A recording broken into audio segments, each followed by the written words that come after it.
What's going on, guys? It's Joe again. So the title of this video is how to make loops that artists and producers actually want to use. So what I mean by that is I see a lot of loops on Discord, or I get a lot of emails. There's so many loop makers nowadays, which is great for folks like myself that like to make beats out of the loops that people send. However, I think there's just a lot of noise and a lot of loops likely get skipped over. So how do you make your loops stand out? How to make it easier for artists and producers to flip it and make a song out of it. The better the loop, the more likely the artist will use it, and more likely that the artist will end up hearing it. When the artist hears it and they use it, that's your placement right there. And just a disclaimer here, there are no real official rules for loop making, since music is subjective, and these are kind of the observations that I've noticed. So the first point, understand the producer or artist's direction. You need to understand the lane of the artist that you're working with. An artist is not always going to look for the exact same sound or style that they've done in the past, right? You need to be able to balance the artist's signature elements, like kind of the tempo or certain instruments that they're using, while also being able to incorporate new elements or samples that help you stand out a lot. The next point is catchy is key. Very unique and catchy melody within the beginning of the loop can really make it stand out. I recommend kind of using an artist's most recent work as reference. If there's a song that you really enjoy from that artist, what about it is sticking with you the longest? The next point here is to dial it back. What I mean by that is a simple loop is often more effective than a complex loop with a lot of layers, and it has a lot of different melodies, effects. Those often don't leave a lot of room for the producer artist to work with. It's really important to kind of leave some space for producers to flip, or the artists to kind of see themselves fitting in the pockets that are left over from the space that you've created on the loop there. So next point is to use relevant VSTs or instruments. Being able to kind of use those similar instruments that the artists or the producers that are currently using is definitely very helpful, but not necessary. There's a lot of great resources that you can find on Discords and on YouTube that kind of tell you exactly what VSTs to use to create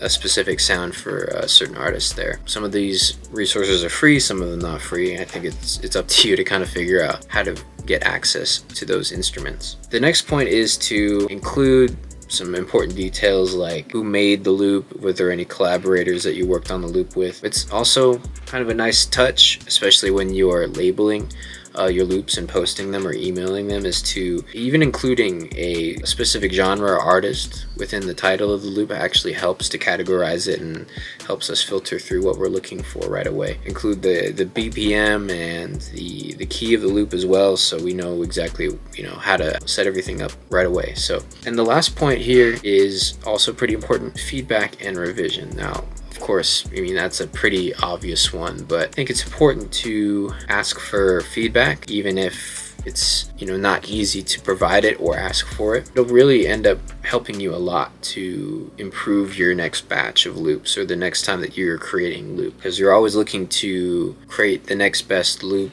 Send stuff out that is going to get flipped right away, right? Especially with producers that have been in the game for a while, it's really nice to get their feedback. I'm sure they work directly with a lot of the artists that they produce for, so they know what the artist is looking for, and you can kind of rely on them more for that additional feedback. Just wanted to share that quick information, and yeah, I have some examples here that I wanted to show you, so I'll go ahead and get that set up here. So I have our loop pulled up here. Shout out to Who's Brando for the loop. He's been killing it lately with a lot of great loops, and he made this loop specifically for Little Tech, I believe. So let's go ahead and play it, and let's see what we're dealing with here.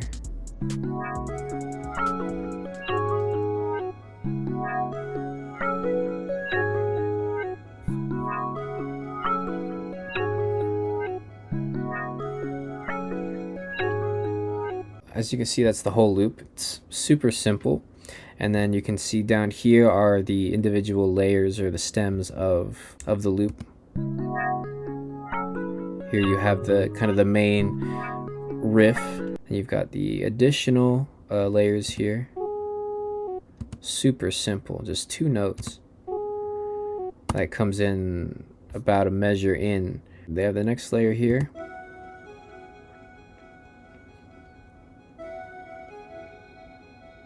more reverb on that one. And then you have this kind of very subtle texture layer here.